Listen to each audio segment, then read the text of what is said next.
தமிழக வெற்றிக் கழகம் தலைவர் தளபதி திரு விஜய் அவர்களின் சொல்லுக்கு இணங்க மக்களை நேசி, மக்களுக்காக சேவை செய் என்பதற்கு ஏற்றாற்போல் தமிழக வெற்றிக் கழகம் தூத்துக்குடி மேற்கு மாவட்டத்திற்கு உட்பட்ட பகுதிகளில் இறந்தவர்களுக்கு குளிர்சாதன பெட்டி, சவப்பெட்டி, சொர்க்க ரதம் இவை அனைத்தும் சமூக ஆர்வலரான அன்னை வி.ஜி. சரவணன் அவர்களின் ஏற்பாட்டில் எந்தவித கட்டணமுமின்றி சேவையாக வழங்கப்பட்டு வருகிறது.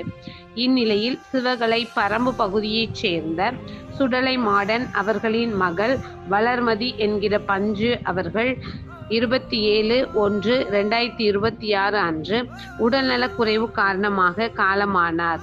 அன்னாருடைய பூத உடலை அடக்கம் செய்வதற்கான ஃப்ரீசர் பாக்ஸ், சொர்க்க ரதம் இவை அனைத்தும் மனிதம் நிலைக்க தமிழக வெற்றிக் கழகம் தூத்துக்குடி மேற்கு மாவட்டம் ஜனநாயகனின் தீவிர ரசிகரான சமூக ஆர்வலர் அன்னை வி.ஜி. சரவணன் அவர்களின் சார்பில் எந்தவித கட்டணமுமின்றி சேவையாக வழங்கப்பட்டது.